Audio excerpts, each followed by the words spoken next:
I joined a new group. It's funny. The group is kind of interesting. I'm trying to pick out their brains as to what exactly they are, what they're about. It's commonly known as the Sith Academy. Interesting bunch of fellows. They're doing the pantheon of the Sith, or the paradigm of the Sith belief system of Star Wars, in a way. Watching some of their videos, it's a mixture of psychodrama and their own kind of spiritualism. I'm enjoying it. It's different. You know, I might like it today, hate it tomorrow. We'll see.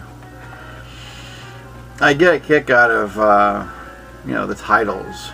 I forget what I'm titled. Hold on. I am a neophyte, which is whatever. It's all good, I guess. But it's neat. I mean, I'm enjoying the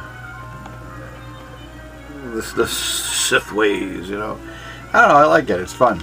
I mean, and I think that's the main purpose why I'm actually participating in this.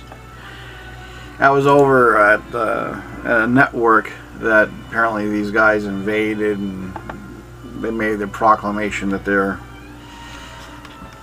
destroying the site or whatever, and it intrigued me, because it does look like, to a degree, it looks like a bunch of role-playing guys is basically fucking with a site.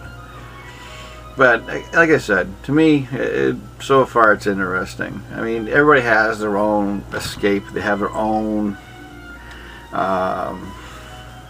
ways about themselves, So you can't really put people down. Maybe I'm also biased because I like Sith, but no, that's just me.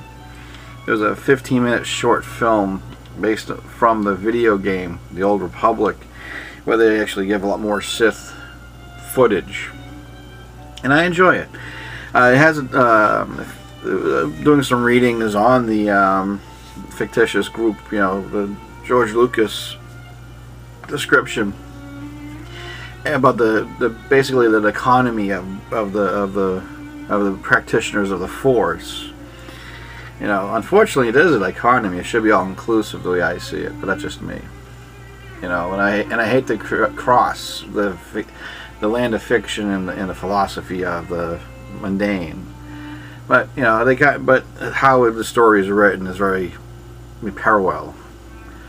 So it's kind of neat. That's why I geek out when I get involved with Star Wars. So anyway, I joined this group. It is interesting. I got a kudos already. Anytime you go into a group that talk about master and student type of thing, it's like, well, I'm not much of I'm a student no matter what, but I'm not going to bow down before nobody. You're fucking kidding. And not only that, from past experience, if you ever had, has your master actually proven themselves to be master worthy, or are they just boasting up a fucking title or banner? I mean, this is why my name is out there. I mean, I put my name out, Ronald French. It's my driver's license number, name, everything. Birth certificate name. Because I cut to the chase of the bullshit. Fantasy's fine, but when you talk about, if you're going to call yourself Lord Sidious or something, or any other bullshit name, well, it is what it is. It's bullshit. You're living a persona, not you. And I feel as though any philosophy or belief system that you're exploring, it should be about you, not your persona. That's why I think there's a guy who has a name with a number in between. I always bring him up because he's fun to fuck with. But he has a persona, and he lived through it to the point where he actually has been getting kicked out of every fucking group he walks in on, which is hysterical. Because at one point he was the staple of the groups, and now he's the pariah of the groups. So, that's what happens. You live up to a persona, you actually can be, the persona can be your demise. I'm me. If I fuck up, I fuck up. And I just move on. But it's hard to move on as a persona, because now you have to reconstruct your alter ego, and I don't have that time. I'm about me. So when I deal with people who have these different names and stuff, you know, it's fine. But when you're in a group like, you know, Sith Academy, well, you can take it for what it is. I mean, I'm not picking on them or anything like that. They're just a different group altogether. I'm kind of getting some of it, you know. The philosophy is interesting. There's like, I remember seeing a post, I have no clue where, but it was about like one of the old Sith masters I was talking about. There are three kinds of Sith. You know, you have the enlightened ones, you have the ones that want to control, and you have the ones that just want to totally destroy. That's all they're good for. They just destroy everything around them. They're like their own personal cancer. They can't have anything nice in their life, and they don't want anything nice around them, so everything is just total destruction. And it actually shows how the pros and cons of the Sith paradigm on that respect, you know. And I thought it was interesting. This is, again, a self-interest. It's one of many groups I belong to, but this one actually started to formulate, and I mentioned that they fucked with a group of people that I just don't care for, but I don't really, I'm more apathetic than hate. In other words, the only attention I give them is when I poke over and see if there's anything worth reading, and most likely it's not. So I bumped into these guys there, and I thought it was really interesting, you know. And you know, fact or fantasy with them, or for them, again, it's worth the read, or you know, that's what I'm doing. I'm a member.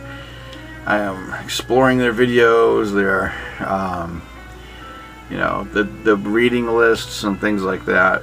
And you know, it's interesting. It's not the only Sith group out there. Being that I have Access Sanctuary and Chapels, I have about 5 or 6 other Sith groups listed, so should be interesting to include these guys into that list. So yeah, apparently I'm considered a neophyte in the Sith community. That's okay. I had a guy explain to me, he tells me that my beliefs are similar to the Shagori V or 7. I don't know how you want to pronounce that or look at it. We see our spirituality as a computer, while different religions and theological establishments, which we refer simply as paradigms. Now the guy's explaining himself to me like I don't know what I'm doing, or I'm new, which I understand, but you know, I spoke like this when I was 8 years old. I'm 43. So that's why I don't let my ego get in front of me when I have people talk to me like that and they call themselves Lord. Because it's like, oh really? Let's go and chat and discuss things and see how far we have this conversation. You know, again, it's ego. And I try to control it because it's like, so let me read the whole thing out, and then I can further explain without chopping it up. Your beliefs are similar to the Shigori V. We see our spirituality as a computer, while different religions and theological establishments, which we refer to simply as paradigms, are as programs on the computer. The computer never changes, but the programs can change as the need arises. We call this paradigm shift. It's a weak metaphor, and I'll tell you why. If you compare your religion to a computer, computers evolve as well as the programs. Good example, get a Pentium 3 laptop or computer and try to install 2010 Office on it. You won't be able to, because your maximum RAM will be about 512, and you need a minimum of 1 gig. And if you're going to have anything that's 2010 or better on your Office, most computers are between 4 and 32 gig RAM. So as programs evolve, the computers must evolve with it. So already there's a fault in this guy who calls himself Zazel, in his perception of his paradigm. So, but like I said, you know, I can't pick on them yet or criticize them yet. But again, when anyone calls themselves a higher title, like me, I call myself Reverend because I live it. I do it. I can legally marry people in the state of Florida, as I explained before. And when I look at people who assign themselves Lord or whatever, well, the funny part is it has nothing about what you call yourself. It's what you do for yourself. And if you can't establish yourself as a Lord, who's going to follow you as a Lord? So, you know, right now, like I said, I already caught you on the metaphor, fuck up. Because even you, and these are your words, you know, the computer never changes. Buy a Pentium 2 and try to install newer components into it program-wise and see how they work. The program needs a stronger computer, a stronger base. So already there's a fault. So, Lord Zazel, you fail as a Lord. Yeah, I mean, so much for this neophyte, right? God forbid I think on my own, or have many years experience in what I do. But that's okay. I won't beat them up over it too much. But these are the things I see. You know, so, again, this is a self-enjoyment. One of the things that they say is, you know, tell us more about yourself and why you should be admitted in the academy. There's another question prelude to it about, you know, taking a master or some, you know, something very ceremonious during the entry questions, but it's not on here on the wall. So I wrote down, I find the word training funny. Yeah, I answered the question of the entrance question. So it says, I find the word training funny. Every man is truly a master of himself. If one must play the role of subservient, he is a sleeping lion waiting for his moment. So in other words, if I was to bow down before a master, they have something I want, and if I have to call them master to get it, I'll do so. But once I master it, they're fucked. Ooh. Cat's not out of the bag. It's Sithism. So, yeah, bottom line.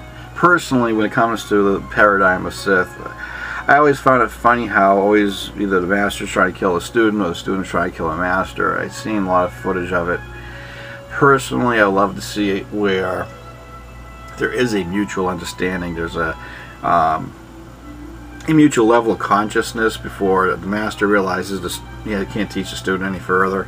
And my attitude would be, before the student tries to kill me, I would let them go to have a student, so that you have an ally. And at that point, if you carry on a new student, if you have a confrontation, you have 4 people collectively, not just 1 or 2. So this is my thinking. I think more of a platoon than a master-student viewpoint. But there's a reason why they had a master-teacher relationship only. That was because there was animosity among students. You know, and I understand it, but I also stand, being foreign military, you can also have a platoon mythology as well. But I didn't see that happening anytime soon in the paradigm of the Sith. Alright, talked enough. I'm choking. So I'll catch you later, and bye for now.